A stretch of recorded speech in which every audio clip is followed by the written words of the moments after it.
Hey guys, thanks so much for tuning in today. Got a fabulous guest for us to immerse into and learn so much about casting director Jeremy Gordon. He's produced films, he's cast films, over 30 shows. A couple of the more recent ones, Shock and Awe, which starred Woody Harrelson. I love him, incredible actor. 1-800 Hot Night with Dallas Dupre Young and Dwayne Johnson, among so many other things. And I said that he's producing because he has a producing partner who actually is a friend of mine that I just found out about this. And Spencer Garrett is his producing partner, and it is Garrett Gordon Productions. So help us welcome the one, the only Jeremy Gordon. And I know I bobbled through that intro, you guys, but let's just deal with it. Here we go. Yay, Hi. hi, hello. You know what? You get to roll when it's on Zoom. You can bobble. Who cares? You know what I Let's mean? do it. This Let's is real. bobble. Talk about being real and just in ourselves. This is what we do on this show. We hang, we talk, we chat, we give back. And hi, Hi, Jeremy. hello. How are you? I'm pretty good. It snowed all day, so I'm very happy. Incredible. Coming to us all from Massachusetts, Yeah. where I'm from Framingham, Massachusetts. So Oh, I nice. know Massachusetts really well. Very nice. Beautiful, beautiful. So I want to get down to it and talk about a whole bunch of things. But prior to this, we were talking, and I'm just going to start with this because Oh, Jeremy is a casting director and a producer, and and now he's also doing career consultations and coaching actors, but he's also doing the coolest thing, giving feedback. Jeremy, tell us yeah. about this and tell Yeah. us how to contact you for this. I think this is brilliant because actors are always you just send it out there and your friends and family can tell you how wonderful you are. But to get the opinion from a casting director, I think that's magic. I think that's Oh, thank you. incredible. Appreciate it. And thanks for mentioning my coaching on your podcast. I know you also do coaching. So if you're Shari's student, don't come to me. Keep going to Shari. But yes, I do coaching. I have a master's in education and I have been teaching and coaching this whole time, but I thought I should just make it more official and do it more regularly. I can never Mm. say that word. So I created jeremygordоncasting.com. Very creative, I know. Uh, built my own website, and now I officially offer audition coaching and career consultations, as well as feedback on either self tapes or your headshot, resume, demo reel, or any of your actor materials. And I find that it's really nice to just jump on Zoom or on the phone with an actor and talk about specific feedback for this thing that they're looking for feedback on instead of just this general blah, blah, blah. No, I think it's so important because you, as a casting director, and we're going to talk about all the things and films that you've been casting, actors do want feedback, and we get it out there as artists, and me as a coach too. I used to be an actress, so I know you get busy. You can't respond. It's either you can respond with good, fine, but that's not details. Yeah, So I for think sure. that's really cool that people can. What do? They email you, they book in a session with you, they have you look at their tape if they want the feedback, and then you go over truthful Yeah. moments, unauthentic moments. Feed. Exactly. They can book a time with me and we can either do it on Zoom or on the telephone or via email if they're just too busy. And I can give them super specific feedback. I mean, I like to talk to the actor, obviously, so we can go Yeah. back and forth and they can ask questions. And yeah, I give them all the feedback I would give. It doesn't need to be an audition for me. It can be a self-tape for anybody, any show. The stuff that just stands out to me as special or maybe needs a little bit more something special. I when you told me this a second ago, I was like, oh my God, this You is have so to do it. cool. It's great. You have to do this because I mean, I give feedback obviously, but they coach with me, and that's what I'm doing. I'm training and coaching, but to get it from you're a casting director first. So you know a little bit of a different eye on it. It's a Yes. different point of view. And I think that this could be incredibly helpful Well, I for think it's actors out there. also, what actors learn in class or in school is one thing. There's the textbook what you're learning, but then putting it all into practice and getting that feedback from the actual audition. This is putting into practice all the things that you've learned. And so to get feedback from what would work in a casting office is going to be different than works in acting class or your scene study class, or with your coach it might be a little different than what actually works in the room. So I find that it's really helpful to the actor, and then really more helpful to me in the long run if the actor is getting feedback on their work, and then the next time they read for me it's an improvement. That's just better for everyone. Yes, well, that's the gift of coaching. It's a 24-hour give back to the world, which, to feel purposeful, and life is all about giving. So when you get to do that all day long, it's just, it just makes your heart sparkle. Yeah, and I'll do it for, agents and managers who ask for feedback for their clients, who read for me for projects. I'm happy to give feedback to them as well, because why not? Yeah, well, sometimes people don't have the time. Okay, so let's talk about casting first. Let's do it. Because I'm sure everyone wants to know you as a casting director as well, even though you're a human being. And I know that, I think at times have changed, but it used to be like, you're the actor, you're the casting director, you're the producer. Everyone's over in their different worlds and everyone's, afraid of each other. But I think there's been a different kind of connection now, that I think people are seeing the humanity in all of the different aspects. Yeah, absolutely. It's so important, this connection, that whether it's in person in the room or on Zoom or on Instagram or wherever, I think this connection is more commonplace, and I feel like we all want it a little bit more and want to give it a little more. I 100% agree. Sorry, my phone just rang because I forgot to put it on buzz. Okay, so tell us how you got into the casting. Just give us a short-lived story, and are you working on anything currently? Sure. I got into casting right place at the right time. I was teaching 7th grade. I have a master's in education, as I said, so I was teaching 7th grade. And my best friend was a line producer at the time, and he reached out to me because I know something about acting. He asked me if I wanted to cast, or actually told me I was going to cast this movie. And I was like, sure, I don't know what that means. I got to get back to teaching this history lesson. I'll call you later. And I did, literally nights and weekends for 2 years, I was casting these non-union horror films for him, which just transitioned into me jumping into it full time. So I guess you quit teaching. I quit teaching after 2 years of doing both. Yes. Wow. Okay. So do you cast television or mostly independent films? I do television, probably mostly films, but I do television as well. And are you casting something right now? And why do you love casting so much? I am casting a film out of Australia. I cast a bunch of films for the Steve Jaggy Company out of Brisbane, Australia. Oh. I'm working on a a holiday rom-com with a thriller twist. Oh. Very exciting. Very exciting. And I'm working on a series for YouTube. It's a extension of season 2. It's a series called Tab Time. I don't know it. Amazing. No, you would know it. It's for kids. It's this beautiful series about this woman, Tabitha Brown, who works with kids, arts and crafts, or song, or sharing is caring, and that type of thing. It's a beautiful little kid show. Oh, so this film that you're doing through Australia, so are you bringing in all, it's shooting in Australia, so you can't read actors that are out here, so you're just doing it all through Zoom? So I usually cast one lead for these Australia films. I bring in like a one name lead from the States over here, or from the UK.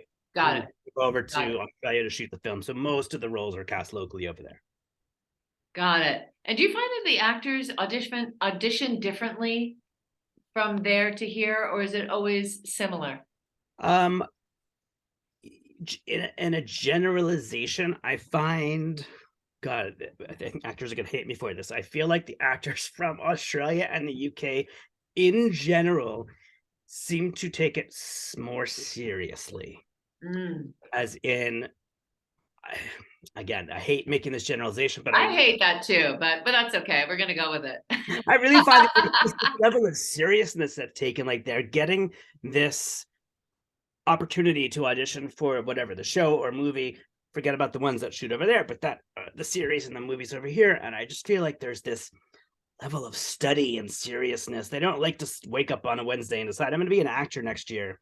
I feel like there's this time that's put into this serious career. A lot of American actors do it as well. Again, it's this generalization, but really it's this seriousness that I find that they bring to it. I don't know. I think they take the training Yeah. and it's a lot of theater training, it's a lot Yeah. of voice and body work and all that, and they care. But I Oh, mean, they people care at here my too. studio care so much. Yeah, So of course. I think it's also, I find like there are less, I don't know how it happens, but less green actors over there. Like I feel uh, like the actors that I'm auditioning have been doing it for years and they have these big resumes, even if they're not famous. And I don't really know how that works because everyone's new and green at some point. So I don't yeah, know. but I think what you're saying, and I'm gonna have to agree with that, because they get early on training from Yeah, all the greats and the substance of theater training before you're even going in. So you're not really green. You might be green in transitioning to the format,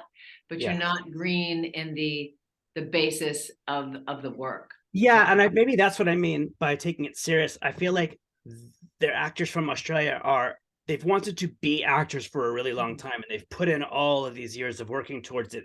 As I find there are more actors here, and there are just more actors here who have been at it for a year because this is now what they want to do, as opposed to this Mhm. is what I've always wanted to do. I don't know. Yeah. No, I understand. I understand. So you're casting. So what's the process if you're doing it in Australia? Because the time zone is so different. How does this work? Yes, and I have producers in Paris, and then my director and other producers in Australia, and me over here. So it's very interesting. Thankfully, there isn't too much time where we need to be together all awake. Where I'm making a list and they're making choices, and I'm making offers, and I can And just they're update them sleeping on during that time. email. Exactly. WhatsApp is definitely my friend. But the time difference is interesting. Sometimes have to be zooming at 1 in the morning, and it is what it is. Yeah, you got to go with the flow. That's right. So you got into casting. You fell in love with casting. Um, was there were you an actor? Did you want to be an actor first? Did you? No, you Yes, weren't. You I were a teacher. did. I wanted to be an actor all through, growing up and then through high school. And I went to Syracuse to study acting. And Ah, I have a degree in acting. ah. Thought that's what I wanted to do. And then I went on 3 auditions in LA back in the 90s and decided this is not what I want to do. And no way. Bye bye. Uh, but what is it about casting? So you feel safer on that side, and you feel more empowered on that side. Maybe. I think, also the life of auditioning and rejection and really working through all of that all of the time. It wasn't the life that I wanted. And even today, I posted a reel on Instagram about celebrating your successes and focusing on your success instead of your stressors, Yeah. which is your life of auditioning and working on set. This one actress I was talking to was in rehearsals for a play, which she just booked, which is a lot already, and then prepping another audition, which is a lot. And when you combine those things, it's stress. And I'm like, well, hold a second. It's not stress. This is the life you chose. You're rehearsing for a play and preparing your next audition for your next job. This is acting. This is what you want to do. So look at it from a different perspective. This is literally success. You're acting and being invited to act. You got to flip that switch. I agree with you 100%, but it's hard because you have to have a job, you have to have income, you have to Yes. like, and actors who are really serious, you do want to be immersed under the character. And so when you get a last minute audition, that anxiety is a natural anxiety Sure. because you want to know it so well, but you don't have the time to know it so well. So you have to make quick choices and then you have to get it in your body.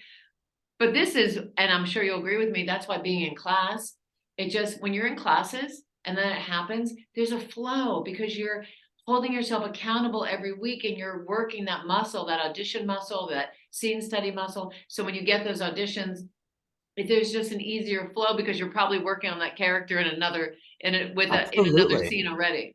Absolutely. And yes, it is all it's stressful by nature and there's a lot to balance, and time management is a skill, but also I feel like it is the life that we've all chosen to be in this crazy industry. And I feel like this fast pace, this I never have enough time or as much time as I would like, that's just part of it. And I feel like even though it's a stressful thing, finding the joy in it, like EMTs, or I used to be an EMT, we work on that adrenaline of these long, Mhm, crazy shifts where you're constantly going in these mhm. crazy situations, or ER doctors, and this sort of fast paced of it all. I feel like this is what we sort of thrive on. If it was one audition every 3 months and one job, and don't worry I about agree. auditioning until the next job, actors would hate that. And you always want more auditions, and that would be kind of boring. So I feel like this adrenaline rush Ah, of never having the time is part of the excitement. well, 100%. I used to, before, when I was an actress, before I became an acting coach, I ran my studio for so many years, but I worked in every single deli in Los Angeles. I could work 10 tables at a time and I'd be yelling at the customers, I'm with you. I already know what you're going to order. You're here every night. I would work it, but it was adrenaline. I Yeah. loved it because you just the momentum. And so I think actors do love that adrenaline rush. It's a hate love situation, Yeah, of obviously, course. but it is. I think what actors miss now is the adrenaline rush of getting the call, prepping it, getting in your car, getting stuck in traffic, waiting in the waiting room, talking or sponging to another actor, entering that waiting room, having that connection, and then leaving and obsessing. And I think that's part of it. And I think that really is missed right now, from so many years. Sure, of course. Look, there are so many pros and cons to in person versus remote, and I'm definitely that personality that thinks I don't want to focus on what I wish what the reality which I wish it was, whether it's what it was from a few years ago or what I wish Mhm. it was. I'd rather focus on this is what it is, and every industry changes, and who knows how long this I, remote casting is going to be for. So let's embrace it. There's so many great things about it. Let me tell I you have to something. find the adrenaline rush here. If there was on camera auditioning when I was an actor, I'd still probably stay as an actor. I think it's the greatest thing that's ever happened. I think it's freaking amazing. You get to do it as many times in the safety of your home or a safe Yeah. studio, whatever it is. It's a miracle. I'm Yes. just saying the adrenaline rush of that excitement of, Yeah. meeting people is just so much part of the addiction about Sure. being For us an actor. too. Like I miss being in an Yeah. office. My last office was in Nickelodeon Studios, and it was crazy. Kids running around, and Oh, it was just so positive and alive all of the time. And I do miss that, and being in the office with my coworkers, and actors coming in who I wanted to meet, or maybe there's that celebrity yes. actor that's coming in and it's exciting. So I miss that as well. 100%. I mean, I'm lucky enough because my studio has been in person for a while now. And then I was also lucky because I already had online classes, so I never stopped. So I had online classes. I knew the format, so we just rolled everything in. So you just gotta, I think you're in agreement. You just gotta pivot. You go Yes, with the flow. You that's the pivot. pivot. You see the good. You see the light of the good things that are going on in your life, and the joy 100%. of it. The joy of it has to be there. And so I'm sure you can feel it when actors audition for you or have Yes. in the past, when their inner soul is tired or they're a little bummed or they're Yes. a little bit needy. So what do you suggest to actors and what do you see in their tape? What's that vibe that you feel? You know what I'm saying? Sure. Yeah, yeah, I do for sure. I think, first of all, it's not the actor's job, nor should actors be focused on spending their energy trying to figure out anybody's mood or how a casting director is going to react to their mood. You know, we can easily sense when an actor is just having an off day or something is up rather than I'm just not prepared. I don't give a shit. I don't want to be here. We know, just like any other human being knows the energy from any other human being, whether they're Right. meeting someone at a party, on a date, or whatever. I know when an actor comes in and is just off a little bit or needs to be corrected or needs a little love or whatever, Yeah. rather than the actors that didn't prepare, that don't want to be there, that really don't care about this job. So I say just don't spend your energy on that. You do you, do the best job you can possibly do great work, be professional, be friendly, and we'll know exactly what's going on. So in the this change of Zoom, so how do you feel about actors? Because I always tell actors to give two takes, two different takes, so they can give themselves the adjustment because it's all subjective. What you like might be different than what your producers want. Yes, You know what I mean? What I like might be opposite what you like. So 100%. how do you feel about that? Um, if it's a 2, 3-ish line audition, like a co-star role, I say you're safe to give a few takes. If it's really anything more, one take per scene, partially because if an actor gives me two takes of a scene, and they haven't decided which one is their best, then they're telling me I'm not 100% confident. You decide. And I'm not looking for that. I'm looking for the confident actor who can say, Ah, I think this is what you want. I know the actor doesn't know 100% what we want. Sometimes casting doesn't know what the producer or the director wants. And we all just have to do our best and take the notes where the notes come from. But I want to see that you are super confident and can tell me this is the character that I've created. And the reality of I don't have time to watch two takes of every scene for every actor. I just don't. You've got to tell me which take you're submitting, and we'll go from there. If you're right, you're right. If you're right for the role, I should say, then you're right for the role. And if you're not, four takes isn't going to make a difference. that is true. I do recommend two takes to people, but we're opposite in that because Yeah. I don't think to me, my opinion is it's not being confident. It's about having two strong ideas of how the role could go because, you don't know what the director's taste or thematically what the film is going to be. If they want super, super under subtle, opposite of the more, Yeah.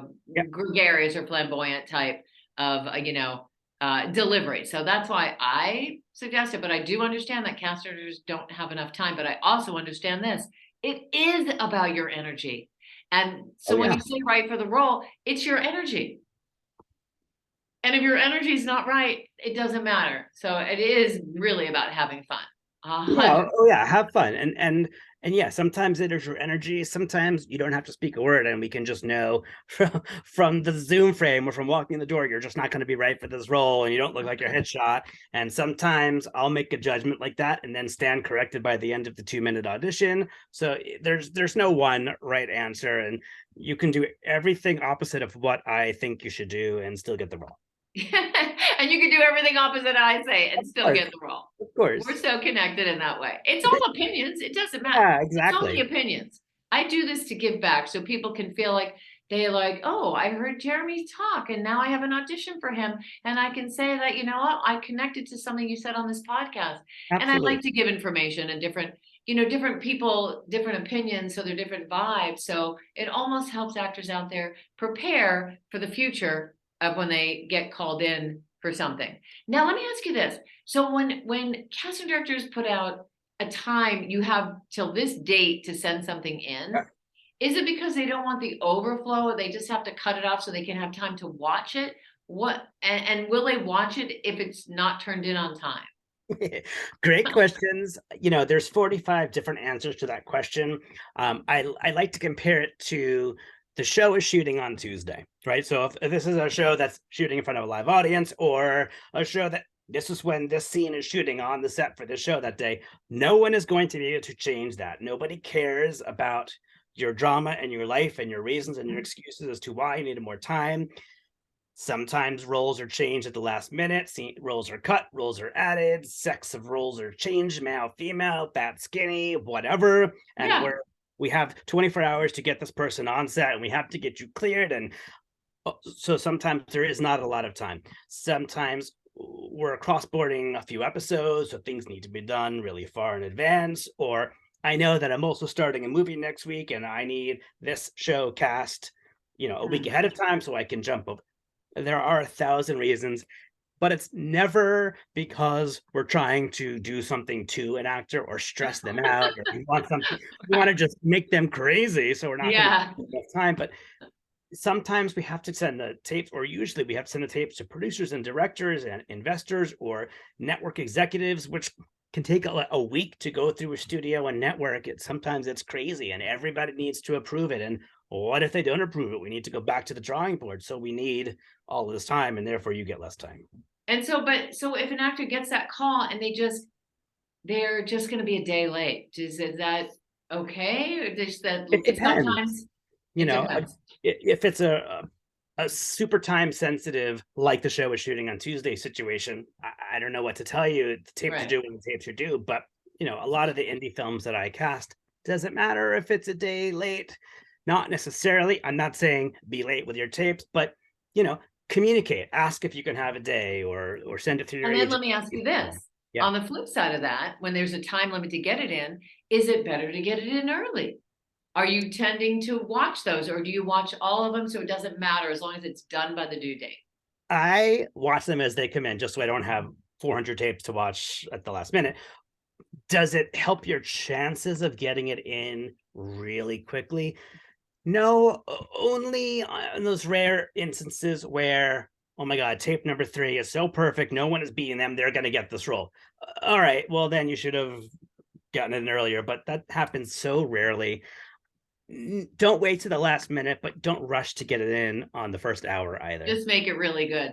But Yeah, don't you feel like your energy, like when you're first watching tapes, you're like more, I mean, I would think if I was a casting director, like you're inspired, but then after, 50 tapes, you're freaking tired. well, that's also why I watch them as they come in. So I'm not sitting there watching 50 tapes in one day, because yeah, that is tiring and you sort of get lost in it. But Gail Levin, the casting director Gail Levin, taught me you hold it together through the very last one, because you never know who the last person's going to be, or if the last submission is going to be it. So Yeah, so good. So good. All right, so here's my question now. I'm transferring into your production company. I didn't know you had a production company yeah. with my friend Spencer Garrett, the king of Hollywood. King of Hollywood, the man who's in everything. Yes, he is. He is in everything. And Yeah, the greatest human being. We'll just praise you, Spencer. one of the nicest people I've ever met in my life. So what's the deal? When did you guys create this production company, and are you producing anything currently together? We created it. We did a podcast together called America 2.0, which is available on all podcast platforms, with Lawrence Go Fishburne. listen, America 2.0, 2.0. Uh, it's a political West Wing-ish type of podcast, a scripted drama. Lawrence Fishburne, Ming-Na Wen, Kate Walsh, Patrick J. Adams, Shanola Hampton, etc. Amazing. Created it when we did that podcast. We did a series together during quarantine, on Instagram, which was sort of about quarantine. It was on Zoom. Oh, sorry, yes, it was called Quarantine, about the quarantine Yes. on Instagram. Yes. So that was a lot of fun, and we are a slow burning production company, really looking for those perfect projects. He is a busy man on HBO's Winning Time, now shooting its second season. I know. I've seen them all. I've seen them all. Great Yeah. series. I'm obsessed with it, and always his work. Yeah. And the indie grind of trying to find the right indie project and actually get financing and attaching the right actors. So we are definitely a slow burning production company with our mitts in many pots. And and let me just ask, since you're producing now, so when you are producing a indie film, is it best, because you have to raise the money, and who's going to give you money? Who the hell knows? You have to start asking people for money.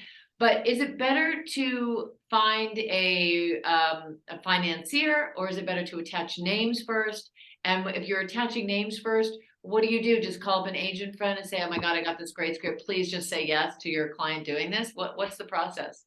Yeah, the answer is yes to all of that. Like, chicken and the egg situation. Does it help to have money before you approach CAA? Yes, but does it help the investor say yes if you have a celebrity attached? Absolutely. So it's a lot about connections, and Spencer Garrett literally knows every person, or is connected somehow to every person on this planet. I've never seen someone who's more connected, both in the industry and out of the industry, in the world of politics. Or Yes. we were working trying to get a movie off the ground about an ice hockey player, which based out of Minnesota. So of course he knows all the politicians in the state, and it's just crazy to who he knows. But it's calling your people and connecting others, connecting this person to this person who will get you to this person, and asking for a lot of favors, and hopefully Gosh, and it's out there, guys, as actors, anything you go in for, it is a huge process to get it to where it is. To the casting process is so many years of putting things together. Yes, it's years. When Jane Jenkins and I cast Shock and Awe for Rob Reiner, he had already been working on this movie for 10 years. Rob Reiner, he doesn't just snap his fingers and have a project and have all this money. It took him 10 years to get the project to the casting process and end up shooting it. It's mind-blowing. It is mind-blowing, and it takes a lot of work, and that's why I do feel artists should be kind to everybody all down the Yeah. line. And you know, actors have a tendency to make it about themselves. And it's really important not to. It's really important to see all the players in it. Yes. You know what I mean? And it is, as you say, Spencer knows everybody, this industry is about connections and meeting people and really liking the people that you meet and staying friendly with them because you like who they are as humans, not because of what they Yes. do Well, and what they can give and to you. staying connected to them, whether you become really good friends or not, the process of networking takes years and years and years. And just like you said, to know all the players and all the departments, and just because this person is a PA on this one movie doesn't mean they're not going to be the producer hiring you in 5 years. And you were nice to them or you were not nice to them, and you stayed in touch or you didn't. That's And I right. think it's very, very important. I've run into the situation time and time again in LA where the dude in front of me who just looked like any other dude in LA ends up being the executive at ABC. And there I'm, bringing him actors the next day for a test. I don't know. I just keep running into that in LA. Everybody is somebody in the business.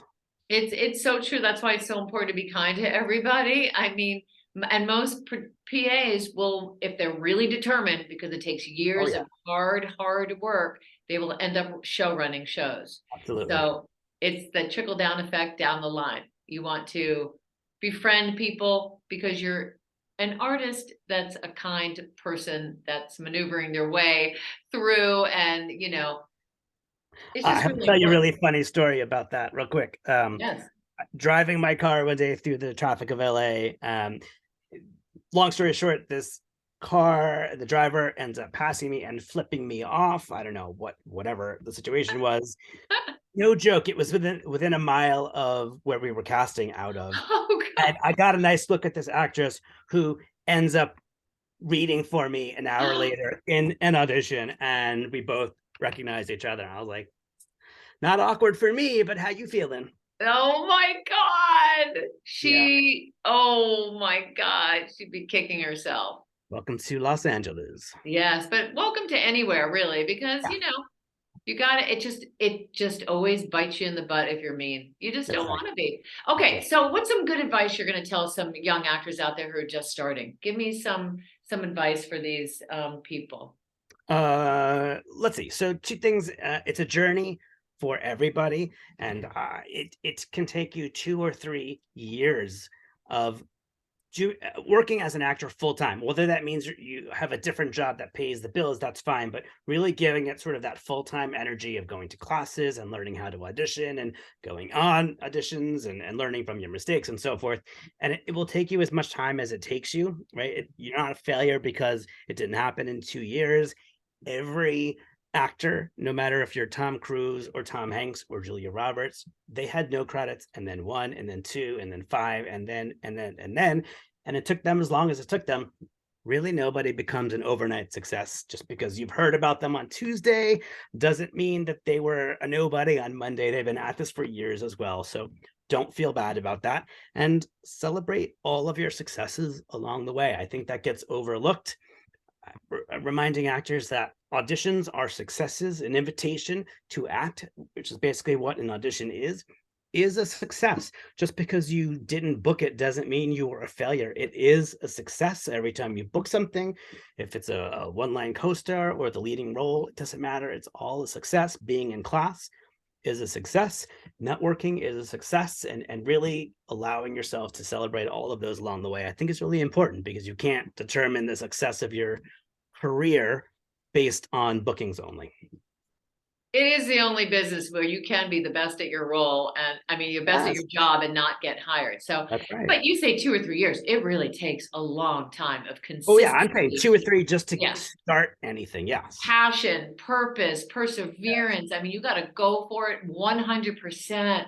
And it is, and I'm sure you deal with so many different agents and managers, but it takes time to even get a good manager or an agent who's on your Oh team yeah. and you jive together and they're really getting you out. And let me ask you this opinion. I love what you just said to everybody, and I hope that resonates with everybody out there. What is your advice about how long to stay with an agent and or manager if they're not getting you appointments, if it's just not moving and like months go by and you don't hear from them? To me, I'm like, get out. But what is your opinion? Well, I do feel like, first of all, if you don't hear from your agent, that's different than not getting a lot of auditions. Mhm. I think your agent doesn't need to be your best friend, but you need to have good communication and probably some form of regular communication, whether that's, I don't know, once a week, once a month, whatever it is for the two of you. You need to feel good about that. But I also feel like any relationship, friends, romantic, whatever, things take time. It's not always gonna spark from day one. Sometimes it's a little bit of a slow burn to get you there, to find your groove.